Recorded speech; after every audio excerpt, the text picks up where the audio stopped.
Welcome back. Inkatha Freedom Party leaders have met with residents at KwaMashu Hostel to try to resolve tensions that erupted during the protests. So to update us, I'm joined now by IFP Treasurer General Narend Singh. Narend, thank you so much for your time this evening. Can you just kindly articulate for us what were some of those issues that were shared by residents in KwaMashu today?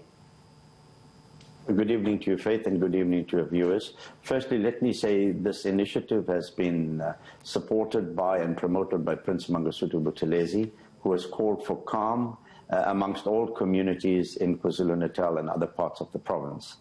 We addressed thousands of people together with our provincial chairperson, Mr. Ntuli, and Councillor Koala at KwaMashu Hostel. And amongst other things, the community spoke about the lack of police presence when they needed them, and they've raised a few other issues which they will continue engaging us with.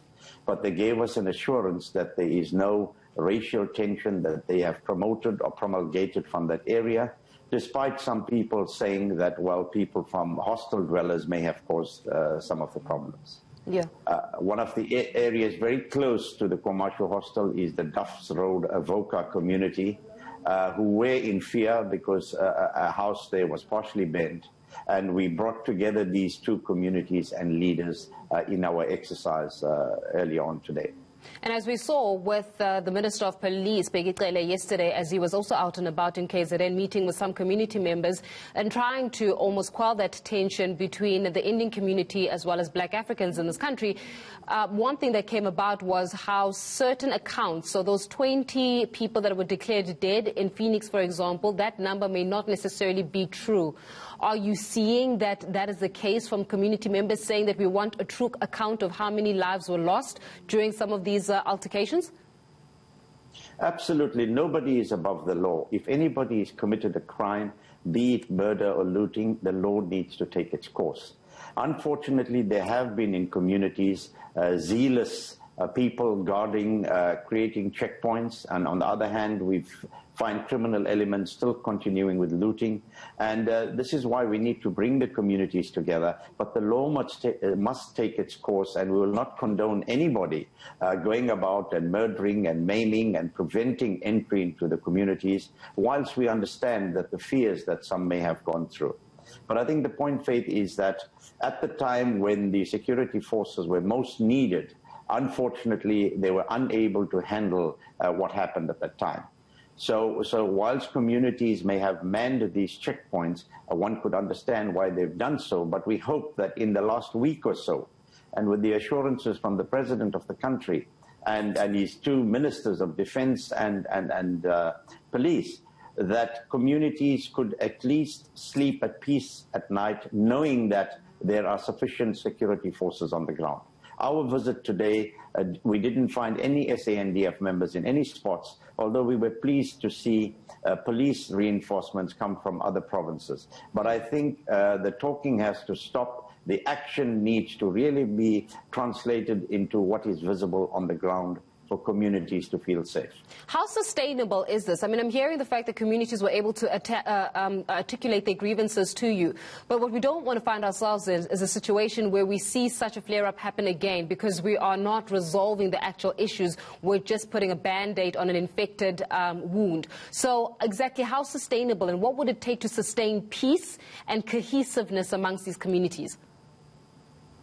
I think, we were probably exaggerating the racial tension and the discord between communities.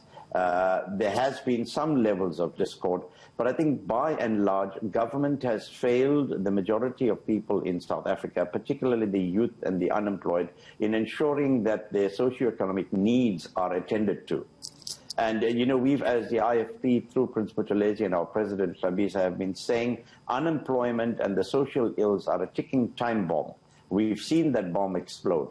But having said that, we know that the infrastructure development and restoration will take place, if money is available, which I think it will. But we cannot allow the aftermath of these tensions to become racially motivated, because that will take years to sort out. We will be going around as IFP leadership throughout the province of KwaZulu-Natal in the first instance, bringing peace, talking peace amongst communities, creating committees of both possibly Indian and African brothers and sisters, whites and whoever else, so that they can work as joint committees in ensuring that they prevail over the communities in restoring peace. Narend, do you think that enough accountability is being taken by the Indian community on their role in these racial tensions? Well, from the meetings that I was present at Phoenix, a lot more needs to be done, but we must allow the police to do their work. We know that there are some crack detectives that have been brought on board here, and they must arrest people that have committed crimes. And I think every community must admit that we have had failings in dealing with this situation. It was unexpected, but I think the type of situation that people were exposed to caused them to react in the manner that they did. But reacting to cause mayhem and harming other communities and innocent people should not be a thing that must continue, and those who have done that must definitely be charged and prosecuted, and when found guilty, put away behind bars for a long time. I'm going to leave it there. IFP Treasurer General Narend Singh, thank you so much for your time this evening, just giving us insights on the meeting of the IFP alongside residences in KwaMashu.